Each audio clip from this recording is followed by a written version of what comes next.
আত্মপ্রতিফলনমূলক diary হল এমন একটি ব্যক্তিগত জার্নাল যেখানে ব্যক্তি নিজের চিন্তা, অনুভূতি, অভিজ্ঞতা ও অর্জিত শিখন লিপিবদ্ধ করে থাকেন।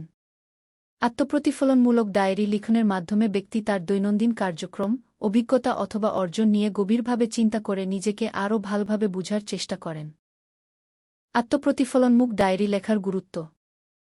ব্যক্তি তার নিজের চিন্তাভাবনা ও অনুভূতি লিখে নিজের সম্পর্কে আরও ভালোভাবে জানতে পারেন।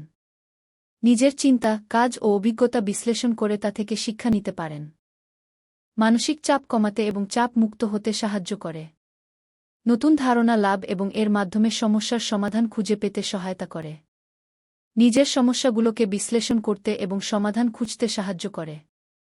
নিজের লক্ষ্য অর্জনের জন্য প্রেরণা যোগায় এবং ব্যক্তিগত সক্ষমতা বৃদ্ধিতে সহায়তা করে। জীবনের গুরুত্বপূর্ণ মুহূর্তগুলোকে স্মরণ রাখতে সাহায্য করে। ভবিষ্যতের জন্য উন্নয়ন পরিকল্পনা তৈরি করতে সাহায্য করে। আত্মপ্রতিফলনমূলক ডায়েরি লেখার নির্দেশনা। প্রশিক্ষণ কার্যক্রমে দৈনন্দিন অভিজ্ঞতার আলোকে আত্মপ্রতিফলনমূলক ডায়েরি লিখতে হবে। সরবরাহকৃত ছকের বিষয় অনুসারে সংক্ষেপে ডায়েরি লিখতে হবে। প্রশিক্ষণ সহায়তাকারী নির্ধারিত সময়ে পূরণকৃত ডায়েরি মূল্যায়ন করবেন। প্রশিক্ষণ সংক্রান্ত যেকোনো অভিজ্ঞতা ডায়েরিতে লিপিবদ্ধ করতে হবে, সেশন অথবা সেশনের বাইরে। আত্মপ্রতিফলনমূলক ডায়েরি লিখনে নম্বর বরাদ্দ থাকবে। আত্মপ্রতিফলনমূলক ডায়েরি লিখনের নম্বর চূড়ান্ত ফলাফল নির্ধারণে বিবেচিত হবে। প্রশিক্ষণার্থীদের গোপনীয়তা রক্ষা করা হবে এবং প্রতিফলনের বিষয়বস্তু কারও বিরুদ্ধে ব্যবহার করা হবে না। আত্মপ্রতিফলনমূলক ডায়েরি লেখার নমুনা ছক। দিবস, তারিখ।